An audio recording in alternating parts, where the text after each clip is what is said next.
আসসালামু আলাইকুম everyone, welcome to my channel. আজ আমি আপনাদের দেখাবো কিভাবে বাজারের ফুচকাটা তৈরি করতে হয় অতি সহজে। আর ফুচকার পানিটা কিভাবে তৈরি করতে হয় এবং পুরটা কিভাবে তৈরি করতে, সব আমি স্টেপ বাই স্টেপ আপনাদের দেখাবো। ঝামেলা ছাড়াই আপনারা বাসায় এই ফুচকাটা তৈরি করতে পারবেন। কীভাবে তৈরি করে সুন্দরভাবে খেতে পারবেন এবং টেস্টিভাবে খেতে পারবেন তা আপনাদের আমি স্টেপ বাই স্টেপ দেখাচ্ছি। যা হোক, এখানে ফুচকা তৈরি করতে যে আমি আলশাহী ফুচকাটা নিয়েছি, এটার দাম মাত্র 100 টাকা। 100 টাকা দিয়ে আপনি অনেক ফুচকা পেয়ে যাবেন, অনেক ফুচকা। তা আমি এই প্যাকেটটা কেটে নিলাম। তারপর এখানে অলরেডি আগেই আমি চুলার মধ্যে তেল বসাই দিয়েছি মিডিয়াম হিটে। এখন আমি দেখছেন ওই ফুচকাগুলো, এখানে আমার কড়াইটা অনেক ছোট, তাই আমি প্যানটা অনেক ছোট, তাই আমি 5-6টা করে দিচ্ছি। আপনাদের প্যানটা বড় থাকলে আপনারা 10টা 15টা যা পান দিতে পারবেন। তাই এখানে আমি 5-6টা করে ভেজে নিব। এখানে আপনার মিডিয়াম আছে আপনারা এই তেলটা রাখবেন। রাখার পর এটা দেওয়ার সঙ্গে সঙ্গে এই যে ফুলে উঠবে, এটা তেলে দেওয়ার সঙ্গে সঙ্গেই ফুলে ওঠে। তারপর আপনারা আপনাদের ইচ্ছে মতো আপনারা কেমন খাবেন, বেশি বাদামি করলে বাদামি রং কালার করতে পারেন, বা সাদা রাখতে চাইলে সাদা রাখতে পারেন। আমি অবশ্যই একটু বাদামি তার একটু গাঢ়টা পছন্দ করি, তাই আমি সেই রকম করেই ভেজে নিচ্ছি। আমি আমার পছন্দ মতোই ভেজে নিচ্ছি। আমি একটু বেশি ভাজাটা বেশি লাইক করি, এই জন্য। তা আমি এরকম করে একটার পর একটা 4-5টা করে দিচ্ছি। তারপর দিয়ে আমি একটু বেশি করে বানাবো, এই জন্য আমি সব বানাবো, আমি কোনো রাখবো না। আমি একদিনই সব ঝামেলা আমি একদিনই ঝামেলাটা শেষ করে নিব। তাই আমি একেবারেই বানাই নিচ্ছি যেন কোনো সমস্যা নয়। আমি সব একদম যতগুলো প্যাকেটের থেকে সব বানাই রাখছি। যেখানে পলিথিনে আমি 3-4টা পলিথিনে আমি স্টেপ বাই স্টেপ রেখে দিব। যেদিন আমার মেয়ে খেতে চায় বা খেতে ইচ্ছে করবে, সেদিন আমি ওই পলিথিনটা সব ফেলবো। আজকে আমি যতটুকু খাবো আমি ততটুকুই রাখলাম, আর সবগুলো পলিথিনে করলাম। আর এখানে কীভাবে ফুচকার পানিটা তৈরি করতে হয় সেটা আমি আপনাদের স্টেপ বাই স্টেপ দেখাচ্ছি। অবশ্যই এখানে ধৈর্য সহকারে এবং ভালোভাবে দেখবেন। এখানে আমি তেঁতুলের পানিটা অনেক আগে, দুটো আমি কিভাবে তৈরি করতেছি, আমি 2 পানি আপনাদের দেখাচ্ছি, লেবুর পানি আর এক তেঁতুলের পানি। এখানে আমি তেঁতুলটা অনেক আগে থেকে ভিজিয়ে রেখেছি, প্রায় 3 ঘন্টা আগে থেকে ভিজিয়ে রাখলে জিনিসটা অনেক নরম হয়, আর নরম হওয়ার কারণে। আর এখানে আমি লেবুর পানির জন্য পানি আগে 1 কাপ নিয়েছি। এখানে 3-4 চামচ চিনি দিয়েছি, লবণ দিয়েছি 1 চা চামচ, আর লেবু একটা দিয়েছি, আর একটা শুকনা মরিচ দিয়েছি। শুকনা মরিচ দিয়ে আমি এটা ভালোভাবে নেড়ে নিয়েছি। আর আপনারা একটু ঝাল খেলে আরেকটা শুকনা মরিচ দিতে পারেন, আর যদি না খান তাহলে কম দিবেন। আমি আরও একটু লেবুর রস ওখানে চিপে দিলাম। দেওয়ার পর আমি ফ্লেভারের জন্য এই পাতাটা রেখেছি। পাতাটা অবশ্যই আপনারা 2-3 মিনিটের মধ্যে তুলে ফেলবেন, না হলে অনেক তিতা হয়ে যাবে। এটা আমি আপনাদের দেখাইলাম। এখানে আপনারা কেমন পানি খাবেন, কেমন আপনাদের সেই অনুযায়ী দেবেন। আপনারা 2 কাপেরও বানাতে পারেন, 1 কাপেরও বানাতে পারেন, আপনার ইচ্ছা। আমরা 2 জন খাবো, তাই আমি 1 কাপের মধ্যেই এই বানাই ফেলেছি। এখানে অবশ্যই চিনি দেবেন, যদি আপনারা একটু টক খেতে পছন্দ করেন চিনির পরিমাণটা কম দিবেন। আর এখানে আমি যে তেঁতুলের পানিটা আগে থেকে করে নিয়েছি, আর এখানে আমি এই যে দুটো আপনার যদি চিলি ফ্লেক্স থাকে, ড্রাই চিলি ফ্লেক্স, আপনি ফ্লেক্সটা দেবেন। আমি এটা ভেজে নিয়ে তারপর চটকায় নিচ্ছি ভালো করে। আপনারা যদি ভারী খেতে পছন্দ করেন পানিটা কম দিবেন, আপনাদের রুচির ওপর। বাট আমি পাতলা করে খাবো, তাই আমি পানিটা বেশি দিয়ে আমি কিন্তু তেঁতুলের তুলবো না, বীজটা তুলবো না। আপনারা যদি দেখা যাচ্ছে তেঁতুলের বীজটা তুলতে চান তাহলে তুলে নিতে পারবেন, কিন্তু আমি তুলবো না, তাই আমি ওখানে একসঙ্গে রেখে দিচ্ছি। আর এই পানির মধ্যে আমি 3-4 চামচ চিনি দিয়েছি।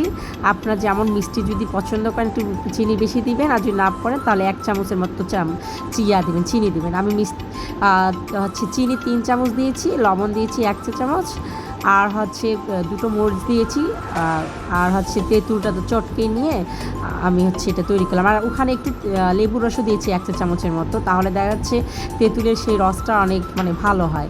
এই আমি কিভাবে তৈরি করলাম, আপনারা ভালোভাবে ভিডিওটা দেখে আমাকে বলবেন কেমন লাগবে। তাহলে এই আমার তেঁতুলের পানি। আর এখানে আমি কিভাবে ফুচকার পুরটা তৈরি করতে হয়, ফুচকার ভিতরের যে অংশটা কিভাবে তৈরি করতে হয় তা আমি আপনাদের দেখাচ্ছি। এখানে আমি আগে থেকে হচ্ছে ডাবলির মধ্যে কিছু লবণ আর কিছু হলুদ দিয়ে সিদ্ধ করে নিয়েছি, আর তার সঙ্গে একটা আলুও সিদ্ধ করে নিয়েছি। অবশ্যই আপনার ডাবলিটা রাত্রে ভিজিয়ে রাখবেন, অথবা 4-5 ঘন্টা ভিজিয়ে রাখতে পারেন। তা আমি একসঙ্গে ভিজে রেখে এখন হচ্ছে আপনাদের যেটা আছে সেটা দিয়ে ম্যাশ করে নেবেন। আমার এই মেশিনটাই ছিল, এই মেশিনটা দিয়ে ম্যাশ করে নিচ্ছি। আপনারা গ্লাস দিয়ে তৈরি করতে পারেন, হাত দিয়ে অত্যন্ত হবে না, একটু কষ্ট হবে। বেশি সিদ্ধ হলে হাত দিয়েও করতে পারবেন, বাট হাত দিয়ে না করাটাই বেটার। এটা আমি সুন্দরভাবে ম্যাশ করে নিচ্ছি আমার ম্যাশের ইয়াটা দিয়ে। আর আমি আগে ছোটো বাটিতে নিয়েছিলাম, একটু বেশি করে করতেছি তো, তাই আবার বড় বাটিতে আমি চেঞ্জ করে নিলাম। নেওয়ার পরে এই যে দেখেন ম্যাশ হয়ে গেল। এখানে হচ্ছে আমি একটা পেঁয়াজ কুচি দিব, আর একটা হচ্ছে আপনারা যদি ঝাল খান একটু মরিচের পরিমাণটা বেশি দেবেন। আমি একটা গ্রিন চিলি হচ্ছে একটা মরিচ কুচি দিয়েছি, আর একটা হচ্ছে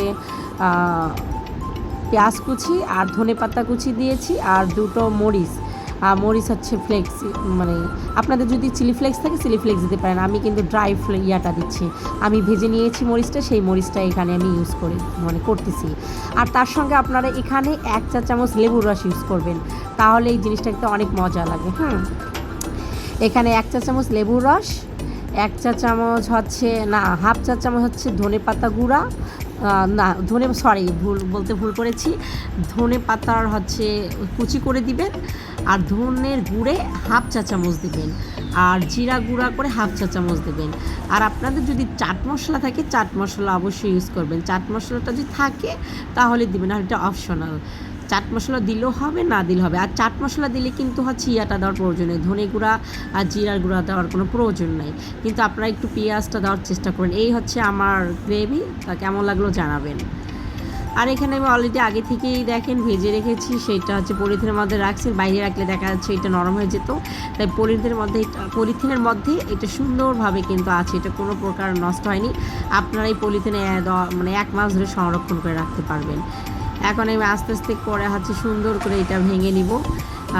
ভেঙে নিয়ে এই যে দেখেন ভেঙে নিচ্ছি।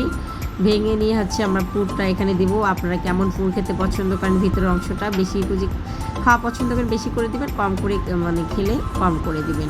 আমি সুন্দরভাবে এটা হচ্ছে করে দিয়ে সাজাই নিব।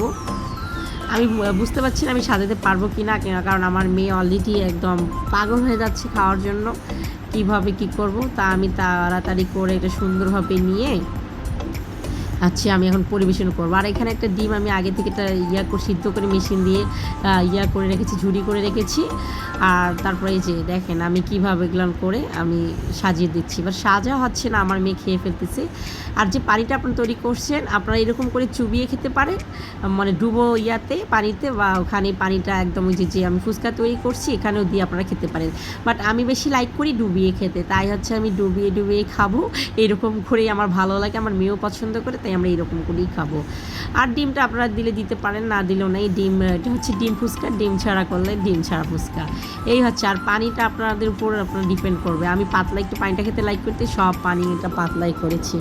এই হচ্ছে আমার ফুচকা রেসিপি। আপনাদের এই ফুচকা ঝামেলা ছাড়া এই ফুচকা তৈরি করতে কেমন লাগলো আপনি অবশ্যই আমাকে কমেন্টের মাধ্যমে জানাবেন।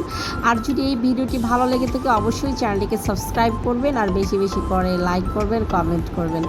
তা ভালো থাকবেন, সুস্থ থাকবেন। আর নেক্সট ভিডিও দেখার জন্য অবশ্যই আমার চ্যানেলটিকে সাবস্ক্রাইব করে রাখতে হবে। আর সাবস্ক্রাইব পাশে যে নোটিফিকেশন বেলটা আছে ওখানে অলে ক্লিক করে রাখতে হবে। আমি যে পরে ভিডিওটি আপনাদের মাঝে ছাড়বো তা আপনারা সঙ্গে সঙ্গে পেয়ে যাবেন। অবশ্যই আমার ভিডিওটি ভালো লাগলে আমার চ্যানেলটিকে সাবস্ক্রাইব করতে ভুলবেন না। তো যেতে আবার বলবো আপনারা অবশ্যই বাসায় ট্রাই করবেন, অবশ্যই ভালো লাগবে। এই ঠান্ডার দিন বা নিজেরা ট্রাই করে খেতে, নিজের তৈরি করে খেতে অনেক অনেক ভালো লাগবে। বাজারের চেয়েও সুস্বাদু হয়েছে। বাজারে এত দাম দিয়ে ফুচকা না খেয়ে যদি বাসায় আপনারা করে খান অনেক ভালো লাগবে। তা ভালো থাকবেন, সুস্থ থাকবেন। আসসালামু আলাইকুম।